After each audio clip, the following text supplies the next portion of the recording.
रोमांचक मुकाबले में आरआर को हराया, डीसी टॉप 5 में आया, आरसीबी, जीटी और पंजाब का सिरदर्द बढ़ाया। जी हां, रोमांचक मुकाबले में डीसी ने आरआर को हरा दिया है और इस हार के बाद पॉइंट्स टेबल में उठा पटक मच गई है। आरसीबी, जीटी और पंजाब की टेंशन बढ़ गई है।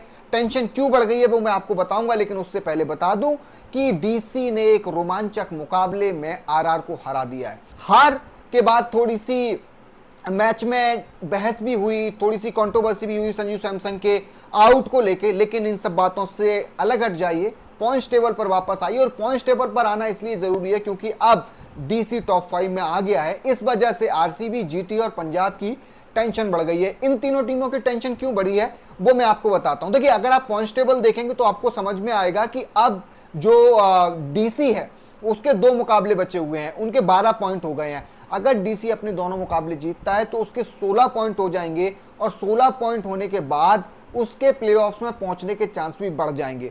अगर यह मुकाबला डीसी हार जाती आरआर के हाथों तो फिर उनके पास बचे हुए जो 2 मुकाबले थे, उन दोनों मुकाबलों को अगर वो जीतते तो उनके सिर्फ 14 पॉइंट होते और बाकी की जो 3 टीमें हैं जिनकी मैं बात कर रहा हूं, जीटी, पंजाब और आरसीबी, इन तीनों टीमों के पास मैक्सिमम 14 पॉइंट करने के चांस हैं। इन तीनों टीमों के 3-3 मुकाबले बचे हैं। अगर ये अपने तीनों मुकाबले जीतती हैं तो सिर्फ 14 पॉइंट तक ही पहुंचेंगी। इसीलिए आज ये तीनों टीमें दुआ कर रही थी कि आज का मुकाबला डीसी हार जाए। बस अगर डीसी हारता तो डीसी भी उसी रेस में आ जाता जिस रेस में ये हैं। हालांकि अब डीसी इन तीनों टीमों से रेस में आगे निकल गया है, उसके पास 16 पॉइंट्स करने के चांस हैं और 16 पॉइंट्स करने के बाद वो प्लेऑफ में पहुंच सकते हैं। वहीं अगर वो एक आध मुकाबला और हारते हैं तब फिर जाके वो 14 पॉइंट्स पर रुकेंगे। तो पॉइंट्स टेबल अगर आप देखेंगे तो आपको साफ साफ दिखेगा, इस जीत के साथ डीसी नंबर 5 पर आ गया है, 4 पर एसआरएच है, 3 पर सीएसके है, आरआर जो है वो अभी भी दूसरे स्थान पर है और केकेआर पहले स्थान पर है।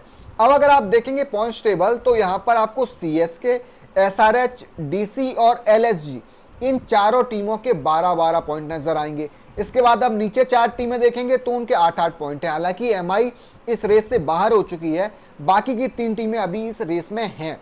एलएसजी, एसआरएच और सीएसके की अगर आप बात करेंगे तो इनके पास अभी 3-3 मुकाबले हैं, इनके 12-12 पॉइंट है। मतलब ये अगर तीनों अपने मुकाबले जीतती हैं तो इन टीमों के पास 18-18 पॉइंट्स करने के चांस हैं। वहीं डीसी के पास सिर्फ 2 मुकाबले हैं। डीसी अगर अपने दोनों भी मुकाबले जीतती है तो उसके पास 16 पॉइंट्स होने के चांस हैं। लेकिन अगर इनमें से मुकाबले कोई टीमें हारती हैं तब नीचे से जो टीमें हैं जिसमें जीटी है, पंजाब है और आरसीबी है, इनके भी आईपीएल प्लेऑफ्स में पहुंचने के चांस बढ़ेंगे क्योंकि ये 14 पॉइंट्स कर सकते हैं। लेकिन इन टीमों को अपने बचे हुए सारे मुकाबले जीतने होंगे और बड़े मार्जिन से जीतने होंगे। तो अगर आज आरआर जो है वो डीसी को हरा देता तो फिर आरसीबी, जीटी और पंजाब की टेंशन जो है वो थोड़ी कम रहती, लेकिन अब ज्यादा हो गई है क्योंकि अब डीसी उनकी कैटेगरी में नहीं है। डीसी अभी 16 पॉइंट्स कर सकता है और इन टीमों के पास सिर्फ 14 पॉइंट करने का चांस है। अब ये लोग दुआ करेंगे कि चाहे वो डीसी हो, चाहे वो एसआरएच हो, चाहे वो एलएसजी हो, चाहे वो सीएसके हो,